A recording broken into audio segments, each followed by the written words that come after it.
You can do better business. You can have great employees, and you can attract the best talent in the world if you start from a premise of ensuring that everything's accessible. How can a set of skills lead you down the path to success? That's what we're setting out to answer on the EdUp Canada podcast. I'm your host, Michael Sangster. Join me as we unpack how leaders around the world have taken training and skills and turned that into a lasting career. Now let's learn together.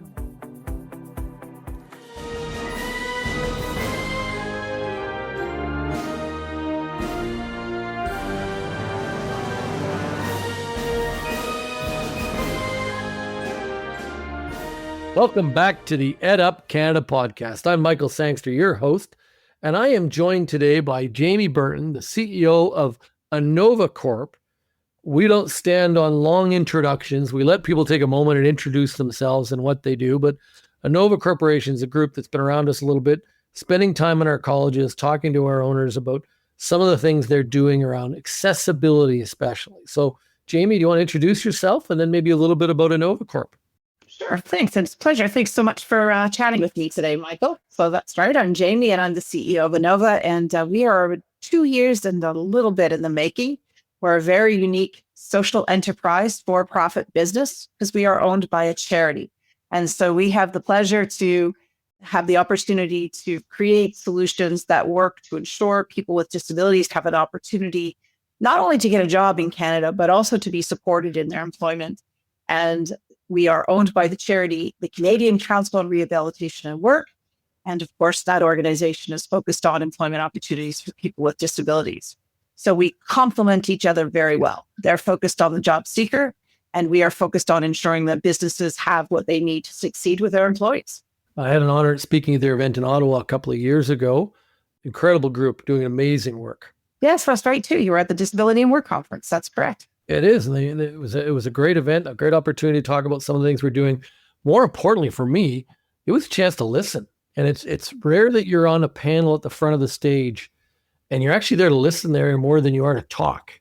And it led to a lot of conversations after the conference, but just to sit and listen to the other people about what they're seeing and what they're doing and with our sector, with the career colleges, some of the things that we could do. Yeah, I think those are the best panels to participate on, aren't they? Where you actually end up learning something yourself or find an opportunity to have another conversation. I think those are the ones I like the best anyway. Somebody said to me the other day, you can't learn unless you got your ears open, right? So true. So true. Talk to me a little bit more about what you guys are doing. We'll get into one of your new products that you're talking about now, and I thought you were a little older than 2 years. I know the Mother Corp, for lack of a better word, has been around for a lot longer. But talk to me about what you're doing to assist people with disabilities in the workplace, and in our case, to get back into the workplace. Sure, no problem. Well, thanks for that opportunity to just talk a little bit about INNoVA. Of course, DCRW has been around, I would say, about 48, I might have that wrong, 48 years. But yes, INNoVA is relatively new. We were formally incorporated in the fall of 22. We launched officially in April of 23. So now you have the timeline for that. So we are right about that sweet spot. And we have 3 main lines of services. We do accessibility consulting, which is helping people evaluate their policies and practices around inclusive support for employees and building an engaged culture of employee interactions and recognizing that all of us are different, therefore interact with each other and our environments uniquely. And we work on gap analysis, better developing opportunity to implement accessibility plans, reporting on accessibility plans, providing disability confident training. So it's a really unique line of service that allows us to ensure that we align exactly what businesses need to succeed in this area. And one of the most incredible areas that we have the opportunities to work in is mentoring. So we do something called Disabilities Mentoring Day every year that allows us to match individuals who are looking for employment and who self-identify as having a disability, get matched to somebody who's already working, and they get to discover the workplace a little bit and find out exactly what is needed to do that job, or what does the hiring process look like. And so we can help companies build a strategic hiring strategy around a very specific skill set or social considerations. Sometimes in some of our rural areas, it's difficult even to get to work. So how are we helping companies recognize that they have to think outside the box? The secondary area is workplace accommodations and adjustments. That might be very familiar for some people and not so familiar for others. I'll just put it simply, it's making sure the employees have what they need to succeed at work, be productive, keep engaged. And it's one of the pieces that we really want to talk to today, that sort of notion of student transition to employment. One of the biggest challenges is recognizing that we often don't know what we need as far as productivity goes or distractions. We might have learned one thing in school, but it's not necessarily the same in the workplace. So I want to touch base a little bit on that later on. But then the third level of service that we offer is business intelligence and outcomes. And this is because when you do consulting and when you do provide workplace accommodations and adjustments, it's really important to be able to evaluate how effective it is, the training or the interactions or the accommodation that you implemented. Has it worked?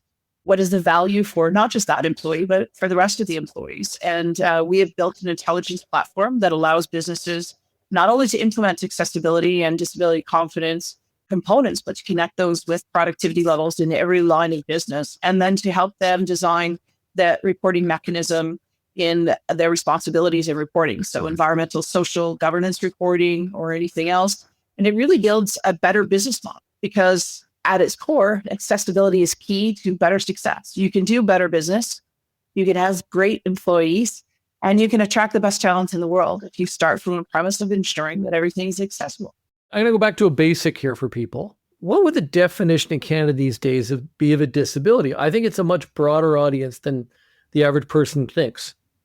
Number of people with disabilities. And I started thinking about vision is one, hearing is one. Lately, I've been hearing more from our college owners about some of the facilities they need to put in place on the hearing side. That's a great question. And thanks for asking. I really appreciate that, Michael. We have statistics that have come out that say, in the last, even since COVID, the number of persons identifying with disabilities in Canada has increased. And we're looking at about 27%. And immediately, we tend to think of things that we recognize as a disability. So an individual who uses a wheelchair, or like you said, you sometimes know if someone is blind or has low vision. You don't always recognize if someone is hearing loss or is deaf.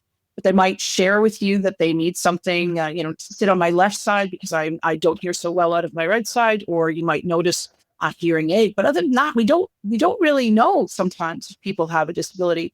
The Accessible Canada Act has a very comprehensive definition of disability, and it also includes individual disabilities. We know that about 25 to 30% of disabilities are invisible. So this is things that might be due to a disease, or it might be to a degenerative disorder.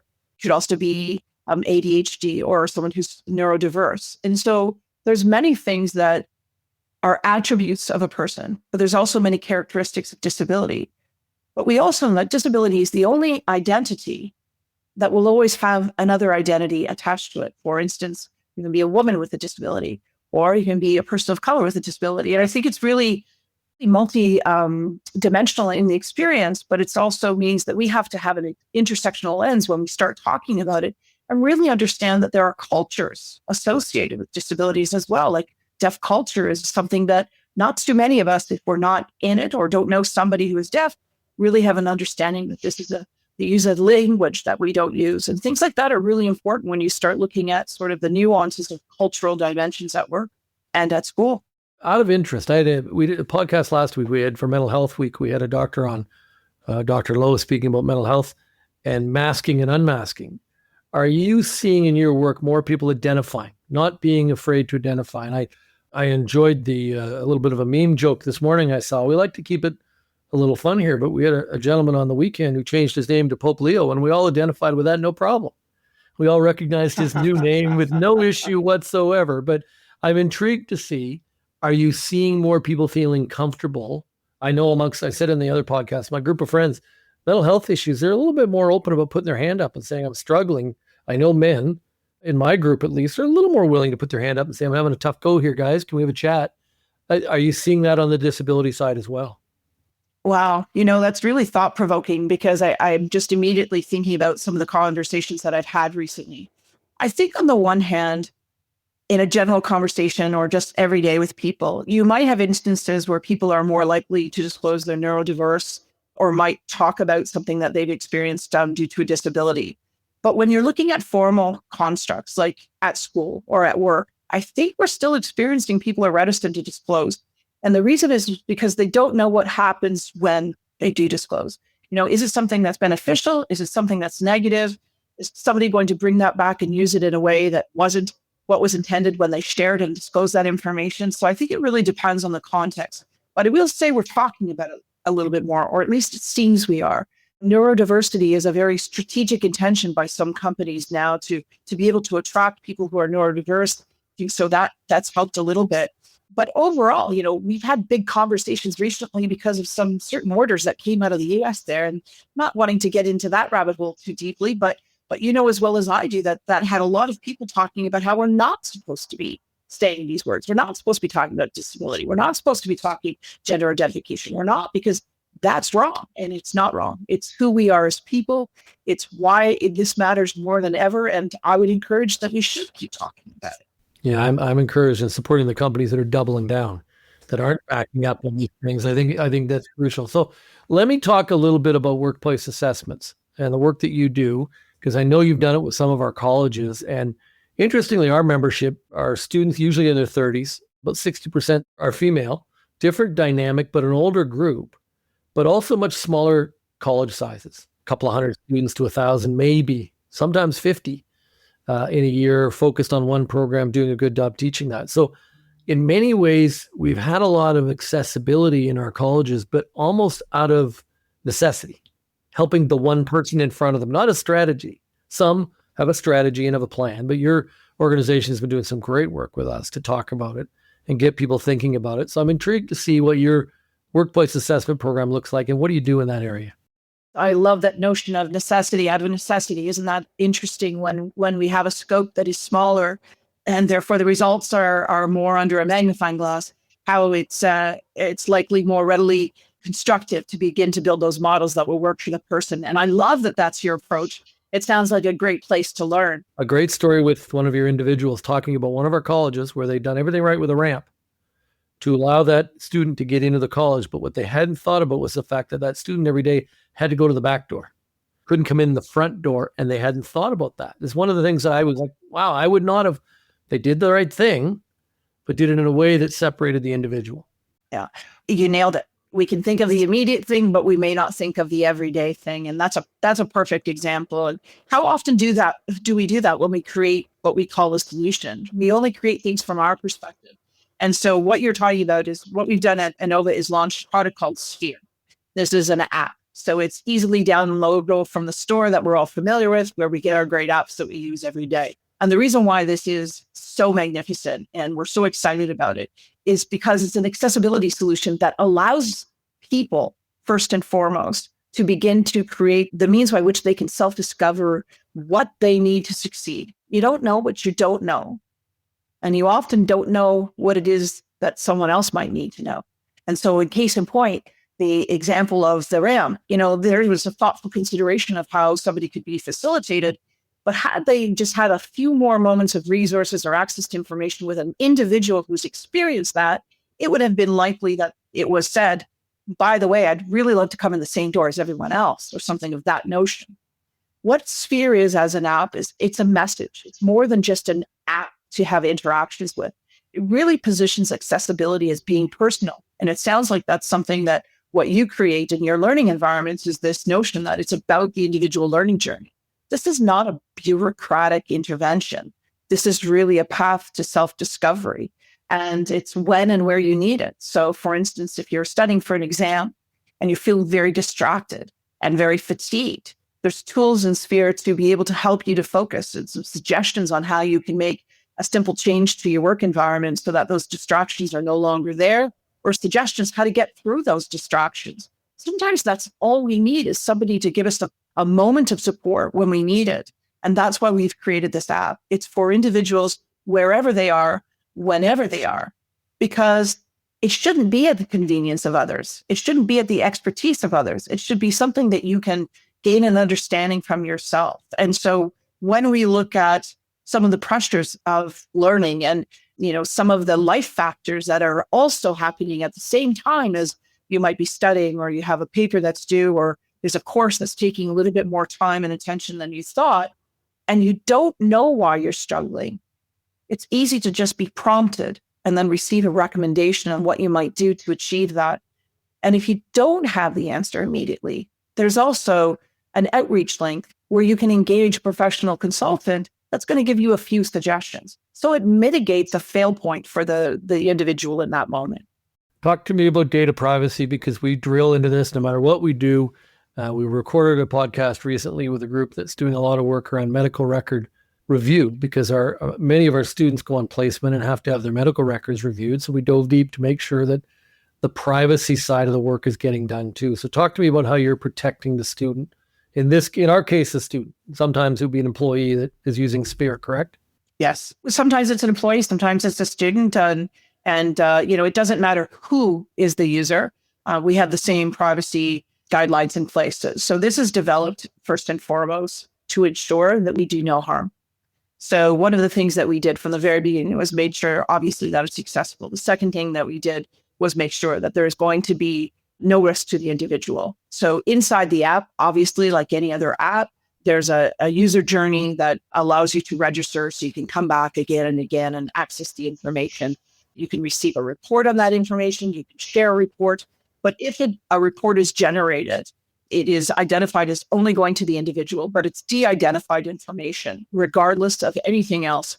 We know that it's a material difference. We don't want people to feel like this information is going to be given to anyone else. It won't be without permission. But secondly, if there is a report generated, let's say, for instance, if your organization, if NAC, listen, we want to know about all the students that are using Sphere.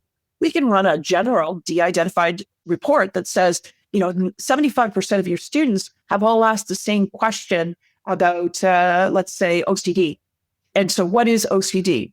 And how is it that this is affecting our students today? And it might be then that that's information that you share with your staff. 75% of our students are asking this question.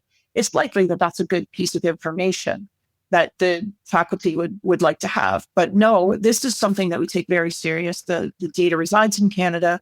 The data is protected. And there is an indicator that allows you to recognize what we do with that data, how we store that data from the very beginning.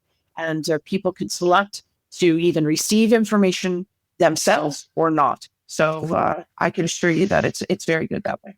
It's important to look at. I'm going to throw you a curveball here. I don't know if this makes sense or not, but just posted a role recently. We left it up for 5 days because we were at 700 applications for a director of operations role. 700 through one platform. How do people with disabilities manage the way companies hire now and get through the system to be noticed? Because I would assume there are some unique challenges. Now, there are employers that are actively seeking people who have need accommodations or have special challenges. Any thoughts on this issue? Is it a challenge? If I'm understanding your question, Michael, this connects with that challenge that I was expressing earlier about that transition from student to employment. Volume applications to anything can pose a challenge if the right process or the right material is not used in evaluating those. And I guess for me, off the top of my mind, I think immediately of the challenges with the ATS systems.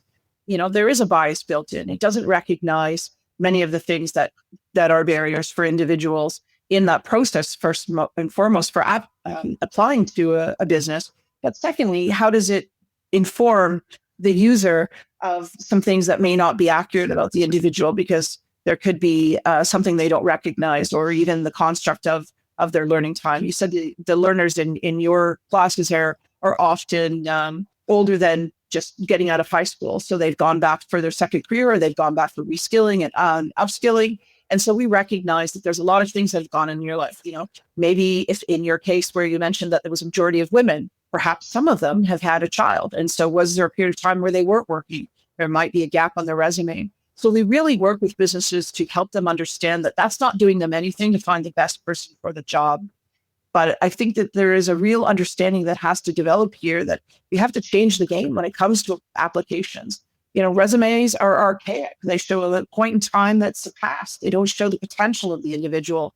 So the tools that we use at INNoVA and Sphere itself, it really focuses on helping individuals recognize their key attributes and their strengths, and how to put communication forward that demonstrates their ability to connect that learning, connect their personal experience and perspective as an asset that's going to help make a difference in that work environment. And when you start focusing on the potential of a person and help them demonstrate that capacity or that skill capability, now you start having the ability to navigate and place people in a position of potential and promise.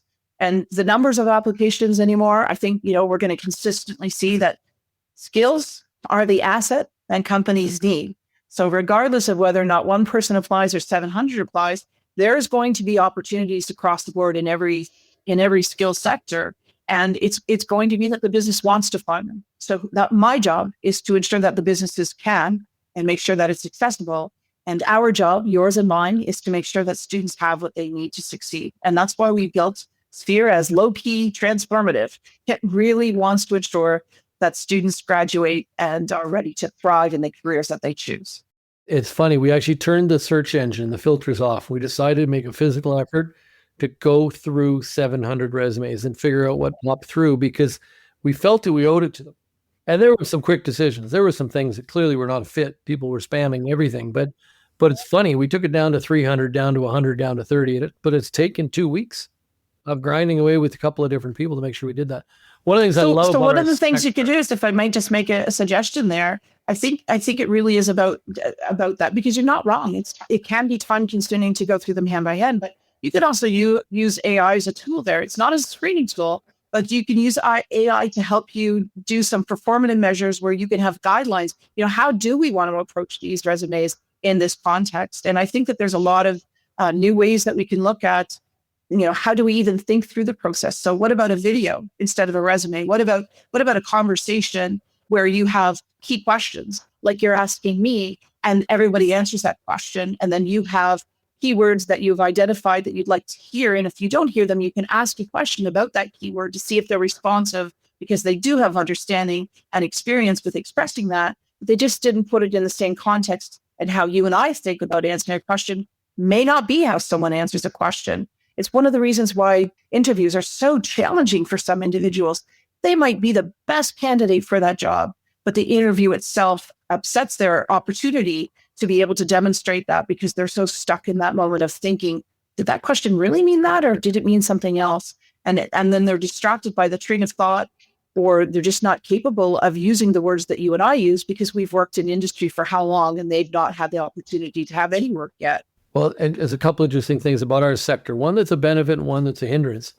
Often people coming back to school in their mid-30s or late 30s haven't done an exam, haven't done a lot of that interaction in a long time. And that can be a challenge for them. But our campuses are smaller, our classes are smaller, so they get a chance to build teamwork and build skills. And the colleges are very good at getting people ready for those exam moments.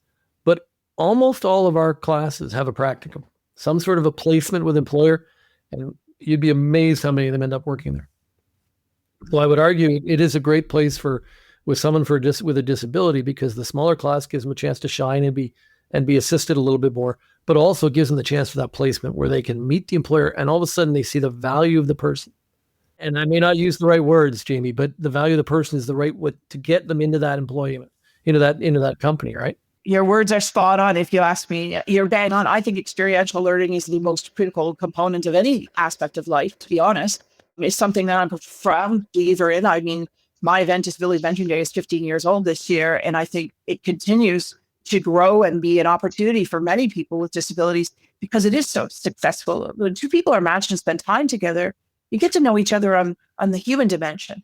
And it's not just about the aspects of work or the aspects of learning. It's about, how do you connect, and what are your interests, and what's important to you, and why are you doing this? Why are you taking this course? Why are you upskilling? What happened that you're changing a course? Is it that you see a new opportunity, and striking up those really on the fundamental level, those human dynamic conversations? Life throws curveballs all the time. We don't really want to put people in a position where they have to make excuses, make answers, or justify anything. We want to encourage them to be themselves. And it sounds like you've created that. And that experiential learning is also an asset that we've built into Sphere. Our peer-to-peer component of Sphere is so that an individual who, let's say they just graduated from a course that you offer, they can indicate inside the app that they have confidence in taking exams or study habits or something like that. And that indicator, that icon on their person is a message to anyone else looking at that to say that that person is open to a question. And that both parties have to agree that they're open to that exchange. But imagine that. Now we have people with lived experience, with the value of going through something and having learned from it, being willing to share with someone else who's stuck in that moment and doesn't know how to get past that fear. It's huge. It's why I wanted to have you on, because you guys are doing some incredible stuff. And I was listening to one of your teammates talk about Sphere, and I thought, okay, we got to get this done quickly and get this word out about the product. So let me go back to a couple of things we ask all of our guests, because we don't like to just do work. We do ask everybody a couple of questions. They're kind of quick hitters, but I'm going to start with the first one. And these are quick questions, quick answers. What's a skill that Jamie has that has made her successful? And did you have it early in your career, or is it something you had to develop? Strategic thinking, absolutely. Strategic thinking and innovation. I don't know a time that I didn't have it. I'm very fortunate and grateful, but yeah, I can see things before most people are noticing. Yeah. That's straightforward. Now, we have another series we put out every Monday morning, something called Mentor Monday. And we do a couple of minutes on someone's mentor, because we believe in our colleges we do that well, but we think it's just an important part of life to have a mentor, to have somebody you can lean into. So have you had one that's made a difference for you? And then you have to answer the second question. You think that person knows they're your mentor? Wow. I love the second part. Obviously, I've already said how much I love mentoring. So yes, I've been both a mentor, and I've had, my gosh, the privilege and honor to be mentored myself. So the person I'm going to name is John Malloy. He was actually previously an MPP and was provincially the Minister of Training in colleges and universities. Yeah, John. John's a friend of mine, and I have got a St. Patrick's Day story for the ages, but go ahead.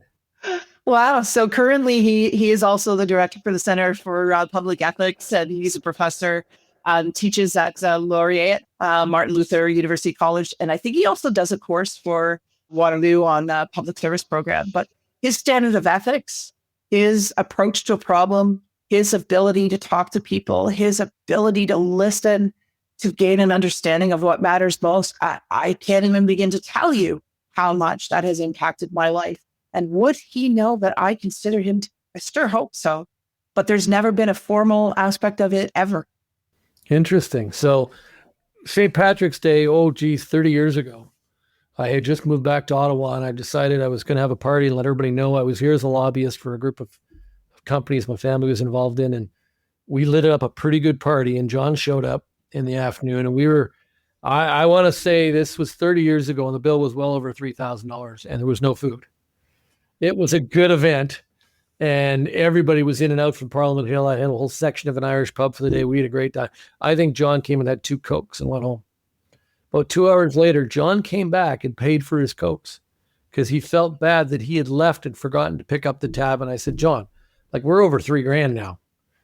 You're here. I'm pointing at my hand of the size of what he was on that bill. That is John. That is John. You just nailed it. That is John. That is John. I've never met anyone like him. Put it that way. He is a remarkable human being. And I consider it an honor to know him, actually. Yeah. Yeah. He will know. He's a great guy. We run into each other once or twice a year at the public policy forum or different functions and say hello. He's a great guy. So before I will say hello. I think I'm going to see him this week. So I'll say hi for you, Michael. Sure. Please say hello. Get him to listen to the podcast so you can hear the story. Before we say goodbye, is there anything else that you'd like to say a few words about that you wanted to touch on today that people should know about? I should say that if you're looking for a little bit of information, you can find it at the INNoVAsolution.ca, which we'll put in the podcast link. But anything you want to mention today, Jamie, before we say goodbye? Well, I appreciate this very much. And sure, I would love everyone to know that our goal with Sphere is really to help students handle the grind. I mean, that's as simple as we could put it, whether it's tackling the deadlines or navigating sometimes the chaos of student life, which of course has another aspect of life and perhaps a third aspect of life. We're all about ensuring that it's about good vibes and real results. But the most important component of all of this is talking about how we help each other, not only ourselves, each other succeed. And that's by understanding the human dimension in any experience. And it's the same thing in learning. We must create a path for students to succeed and crush their goals. And it's as simple as that. That's what Sphere does. That's awesome. I was just going to mention Sphere again to check it out on your website. The link's there for enterprises and for students. And before we sign off, for those of you who listen often, I have to apologize to Ian Ferris and Patrick Dion. We couldn't have you on again this week, but we'll get that figured out soon. With that, we'll leave today our episode of the EdUp Canada podcast, and we look forward to being back on the air with you all next Wednesday. Thanks for listening to another episode of the EdUp Canada podcast. We release new episodes regularly, so make sure you hit that subscribe button so you know when they are officially out. If you love this episode, please leave a 4 or 5-star review wherever you listen to your podcasts so that others can also discover how a set of skills can lead to success. Thanks for learning with us.